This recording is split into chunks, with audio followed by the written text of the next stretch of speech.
Once troops had formed in ranks under their own leaders, Trojans marched out, clamouring like birds, like cranes screeching overhead, when winter's harsh storms drive them off, screaming as they move over the flowing ocean, bearing death and destruction to the Pygmies, launching their savage attack on them at dawn.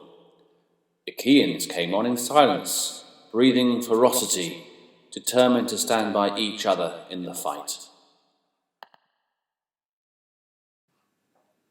Before we get started on translating the text and pointing out some of the grammatical issues, we ought to talk about these first lines 1 to 9 more generally. And there's a lot to be said. First of all, we've got a lot of similes going on in this bit of text. I mean, similes are a very notable feature of Homeric style, and they take us away from the immediate action, often to a more familiar world or natural setting for a comparison. So Homeric similes tend to have one primary point of contact, and further details may add atmosphere or shading. Now, there are 5 similes in the lines we're about to read, which is an incredibly high density. I think the main point to take away from this is that Homer is comparing the way the Greeks are silent as opposed to the Trojans and their clamour and their noise. I think empty pots make the most noise, don't they? So I think that's the idea. Anyway, let's look at the opening line and we'll make more comments as we go along. We're going to look at each word separately to start with, and the first word we have is Aote.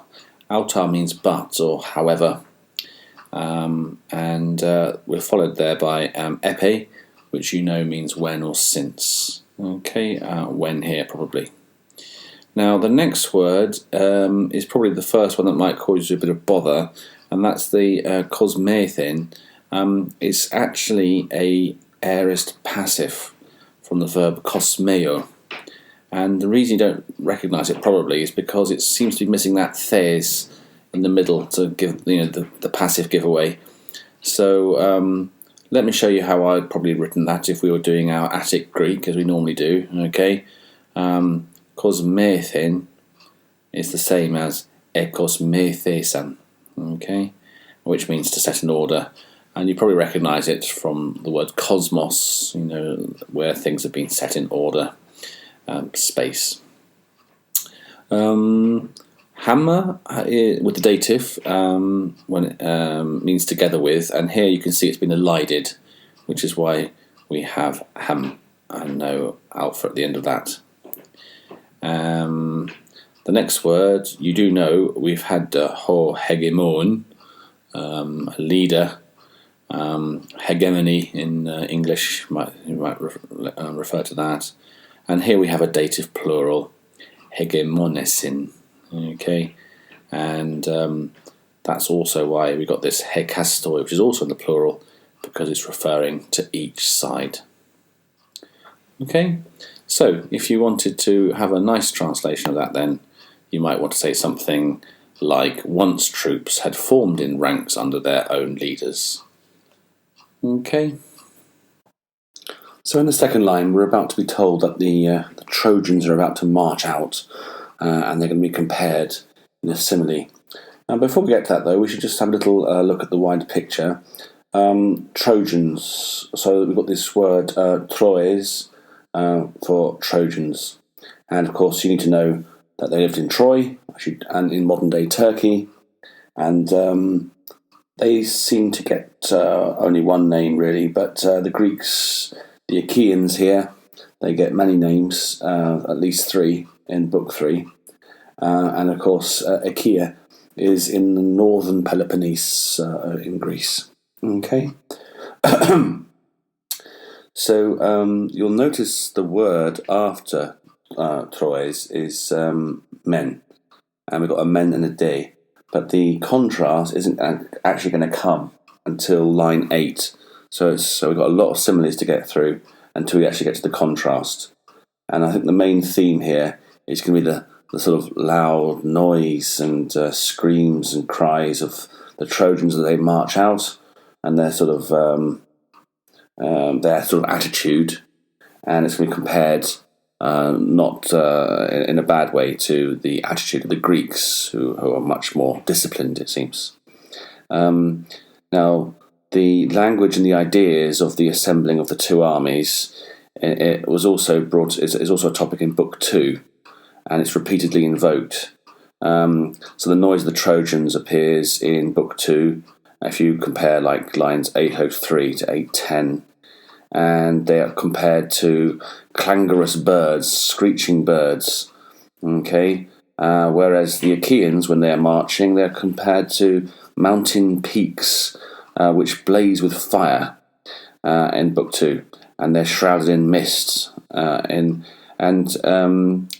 both sort of illustrate an aspect of a marching army, but the imagery serves to link the elaborate scenes of preparation with the actual advance of each army, and further to integrate the catalogues into the whole scene. So we've got these catalogues of warriors in the scene.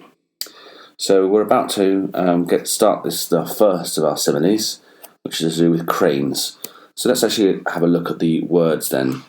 So we've got this, as we said, the word Troes, which is the Trojans, and the men is introduced in the fact that we're going to be making a comparison later on. We've got this word clange. Now, we actually have this word in English. It's a derivative of clang. So it's a sort of a loud, harsh noise or a cry. Okay? So that's interesting. You'll notice that this word, clange, is mentioned 3 times in the 9 lines. Okay, so clearly they're wanting to stress the shouts and screams of the and cries of the Trojan warriors as they march out. And after this, we've got this te and te, haven't we? Which is like in Attic, te and kai. So that's the same idea, which we'll get to. Now, one verb that you might not recognise is this isan, which we would probably write as esan. And while it might look like it's coming from Amy to be, it's not. It's coming from the imperative of Amy, but the verb which means to go. Okay, so that literally means they went. Okay, ornithes. I'm sure you know the derivative for ornithologist is someone who studies birds. So ornithos is a bird. And I think the particular type of bird we're going to see in the next line is something to do with cranes, but we'll wait till we get there. And the ornithes hos is like birds, and the accent on hos shows that it belongs with the previous word. So here we're going to get the first of our similes. So there we have an introduction to. Did I mention enope? I'm sorry, I missed that one out, didn't I? Enope is feminine. It also means shout and scream. So he enope is the shout or the scream. So that's all our words. Let's try and make sense of them. So if we wanted a good translation, we might think of something like Trojans march out, clamouring like birds, like cranes. Okay, so the Trojans, they went on the one hand, men. Okay, so we don't want to translate that really like that, but to get the idea of a contrast. They went out both with shouts and screams, as if like birds. And as I say, these birds are going to be cranes. Okay, so that's the first 2 lines done now. We need to look at the third. So now we're going to look at line 3, and here we've got this simile, which is made before in Book 2. If you go look at 459 to 465 in Book 2 in a translation, you might see when we're listing the Achaean warriors, okay, in their catalogue, we look at this simile where we have birds, which are going to be geese, cranes, or swans, in an Asian meadow by the river Kaustrios, and they're sitting in front of each other with loud cries, these clange. And here in our particular simile in Book 3, the ones we're looking at now, these cranes are taking off for their migration from the darkness of winter to the streams of the Okeanos. Okay, so that's the ocean. So the Greek word, the Okeanos, is a Greek word, and we derive the word ocean from it, and it's a river that was conceived as flowing around the edge of the world. Something for flat earthers there. Okay, and of course the common elements are the cranes and their noise, clange, as we've said. Later on, the word clange would be better translated as the bleating, because as it gets worse for the Trojans, their noises become compared to the bleating of sheep.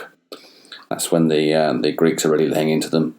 Okay, so there's quite a few similes that we can compare. If you're interested in looking for that one, then another good one to look at is in Book 4. You go to lines 428 to 436, and you get to this more sort of animal comparisons between the two. Really not favourable to the Trojans at all. Okay.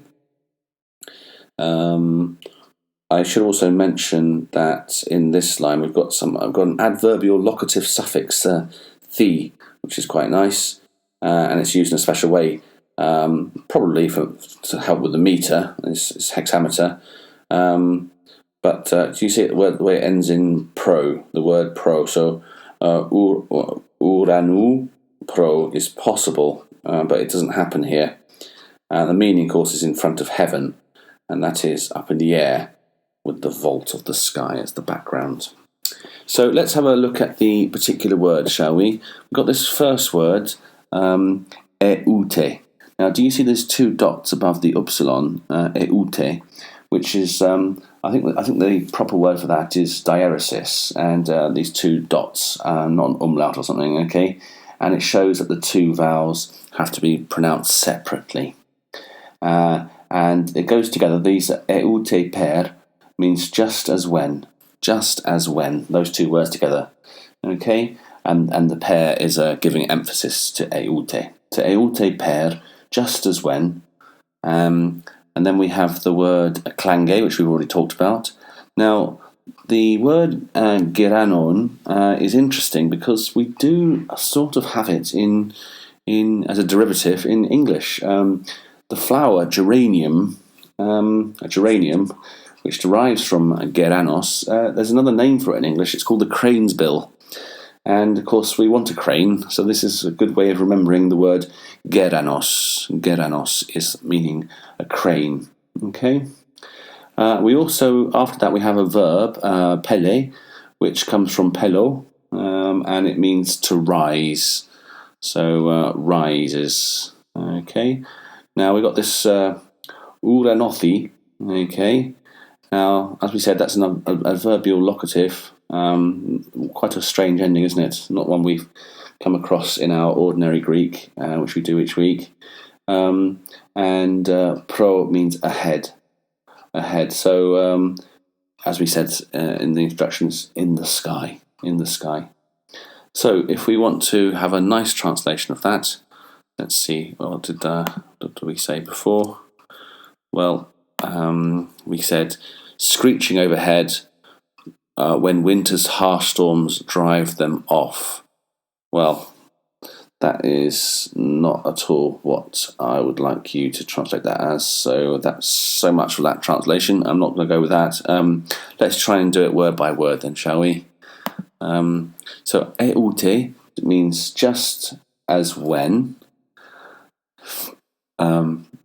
Clange, geranon, the screeching of the cranes, rises up to the heavens. Okay, so maybe you want to scout around for some better translations than I've offered you so far, but as a literal translation, that's the best we can do at the moment. Okay, so Aote, just as when the screeching of the cranes rises heavenwards, up to the sky. There we go. All right. Now you want to put that into contrast with the what's gone before, and maybe we can get some sense out of that. I'll still post the English translations, as you can see, just so we get some kind of continuity in these videos. So now we're on line 4, and this has got an interesting word in it, which we're going to talk about quite a lot in a second. It's also got a word which you should know from your GCSE vocabulary or two. So fugo, you should know, means to flee, fugitive, as a derivative. And chemon, which means winter. So they're 2 words you could expect to see in other papers in the GCSE. Okay, so what's got me interested in this? Well, shall I give you a translation other than the one that I've been given so far? Because I was a bit disappointed with the last line. So if I was going to translate this sort of poetically, then you want to go something like, and they, when they come to flee from winter and boundless rain. So we're talking about these geese that are migrating, and what they're doing, they're fleeing the winter and its boundless rain. Okay, that's the idea. What's particularly beautiful about this word is this word athesphaton. Okay, and we're going to talk about that in detail in a second.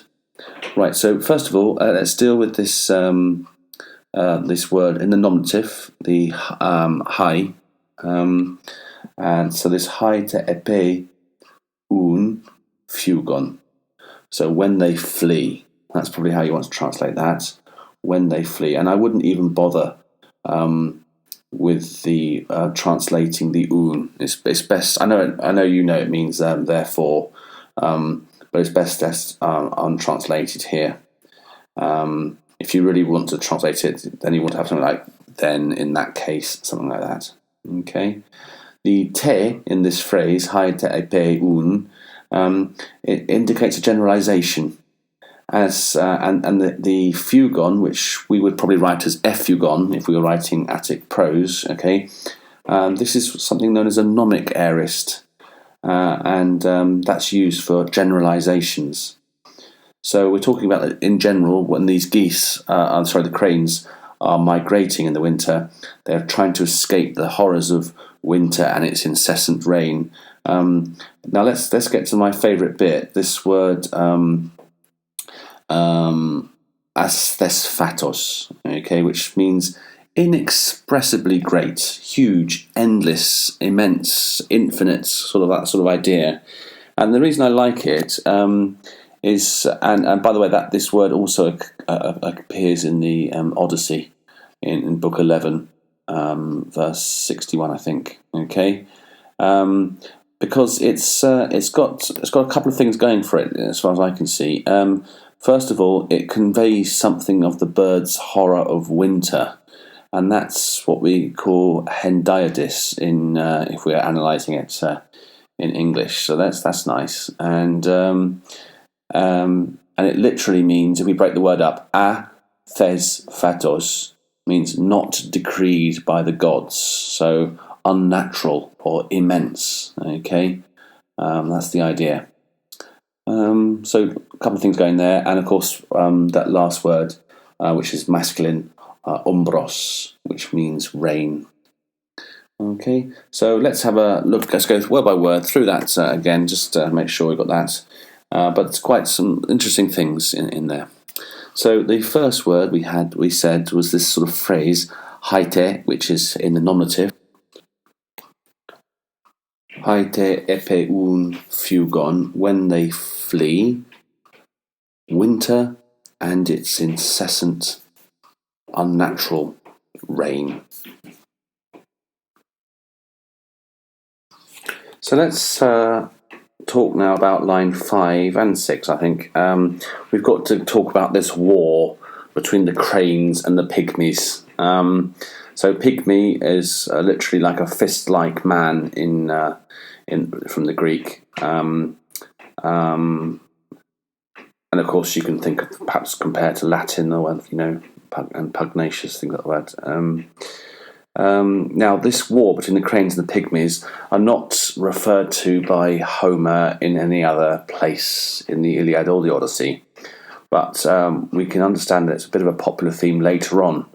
And how do we know that? Well, we have with this black figure on an Attic vase, the Francois vase, which is painted by Clytius in about 570 BC.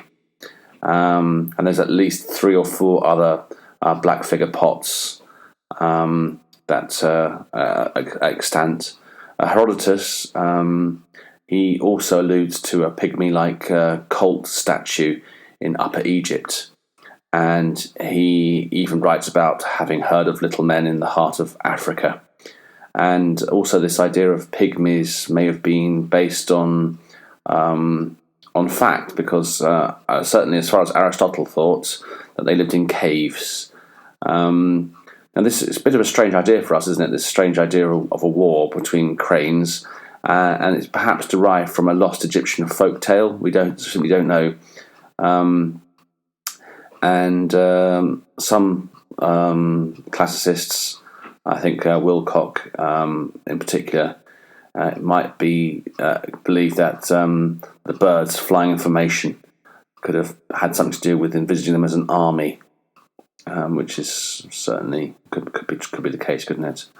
So there we go. If you want to investigate the war between pygmies and cranes, knock yourself out. That's about as much as I know of it.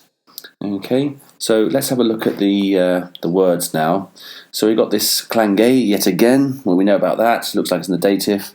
Taige, that's a nominative. Petontai is a verb, isn't it? And now ep has been what's happened to that? We've lost the iota, haven't we? And that's because of the word coming after, which starts with a vowel. And we talked about that as well. The Okeanos, meaning the river that flows around the edge of the world. And then we've got this word hroaun. Hroaun. Okay. So we've got quite a lot to discuss there. So what's this word taige? Well, again, if we had been writing Attic, we probably wouldn't have written that. We'd write Aote, meaning they, of course. And that's just reinforced by the word ge. So Aote, meaning they. Now, this verb petomai means to fly. So petomai, fly. Well, that makes sense because we've got cranes. That's good. Ep is obviously elided, as we said, and it's taking the genitive afterwards, which means towards. So epi with the genitive is flying towards the ocean. And hroe, which is a feminine word, means the stream. Now that's had a vowel have collapsed in that. So I think perhaps in Proto-Greek that might have been hroaon, but it's collapsed to hroon. Okay, so that's what's going on there. So let's have a go at translating this literally before we look at the figure. Nice translation. So clangé in the dative, and they, with shouts, fly toward the ocean, hraon, meaning the stream, the ocean stream, the ocean river. Okay, so let's have a look at nice translation, and on to line 5. So line 6 is a little bit easier than we've had so far. We've got this word andrasi at the start, and that just comes from your ordinary Attic Greek aner, meaning a man, of course. We've got what else we got? We've got this word, the Pygmies. No, you don't have to know this, but that's probably coming from the Greek word pygme, which means a fist, which either suggests the size of the people or their character, maybe. We've got the word phonon, which comes from phonuo. Phonos is it's a masculine word. It's ho phonos, and phonuo means slaughter. Okay, slaughter. And keira, why use one adjective when you can use two, hey? So keros, is a feminine word meaning death. Okay, death and slaughter. Looks like that's what the cranes are bringing to the Pygmies. Okay, on their attack. And forusai is a verb, clearly, and that is from fero, isn't it? So bearing. So that's quite nice. No new real words in that line, except for phonon and keira. So let's have a go at a decent translation, shall we? So andrasi, okay, and pugmai oisi. So you can see that to the pygmy men, they bring slaughter and death. Okay, so this is the point of the crane's migration. Apparently, they're flying south towards the river ocean, and to pick a fight in the war against the Pygmies, and the cranes seem to be having the better of it. Okay, so we at last come to the end of this rather painful three-line story about the battle between cranes and Pygmies. This is in line 7, and you can say that it's very heavily formulaic, can't you? These last 3 lines, and a little bit. It just feels very naive in tone, particularly with the repetitions of clangé. I think that's pretty heavy on the ear, and that's probably appropriate for its folk tale origin, sort of gossipy kind of folk tale story, lost in the mists of time. The first word that we're going to look at is this herios at the beginning, which is an adjective in the nominative, and I've noticed a lot of translators gone for early in the morning, but I just think it means through the air or high in the air, through the air, and that's the idea that the crane's bringing the attack to the Pygmies from on high. Ara, that word you can see, ara, is going to be then. And do you notice? Look at the accent carefully. It's slightly different from the ara question mark. It's got an accent at the front, hasn't it? The taige we've come across before, meaning Aote. We've got a feminine word here. You might notice erida, and that comes from the third declension word eridos, which means strife or battle.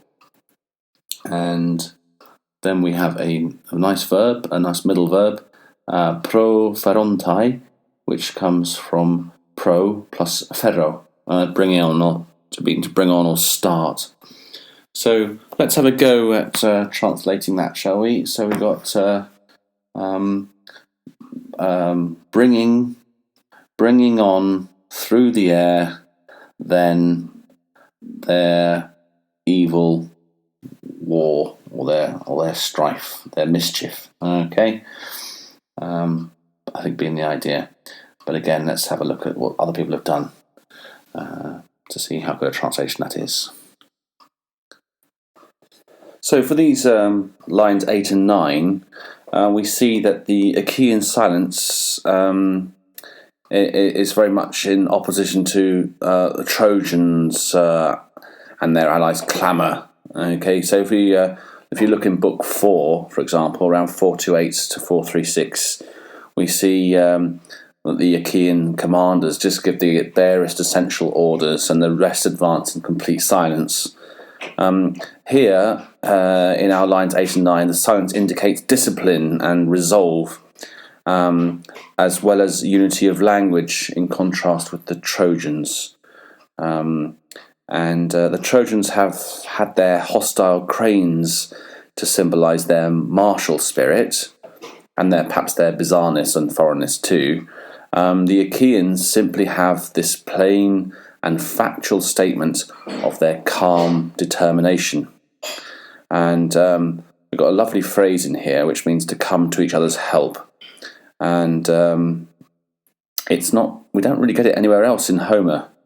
So I'll point that out when we get to it. So let's now have a look at the text for line 8, and we can see this hoide, which is in the nominative, and this isan again, which is in the it is an imperfect, isn't it? Which I think we've seen. It's from the verb meaning to go, and menea, which comes from menos, which is I think that's neuter word. Okay, neuter word meaning strength or courage. And then we have this naiontes, which is in the nominative as well, and achaioi, the subject. Okay, the Greeks. So, the verb. I didn't tell you what the verb meant. So if you think of the word in English, pneumatic, okay, it's a derivative from nio, which means a breath. Okay, breathing as the verb, nio. Right. So let's have a good try at translating that then, shall we? So we got this hoi de. That's the contrast with the Trojans. The Trojans had the men. Here we've got the hoide, naiontes achaioi. We've got the Greeks are the contrast to the Trojans. Okay, so the Greeks, on the other hand, went in silence, sige, menea naiontes. Menea meaning in strength or courage.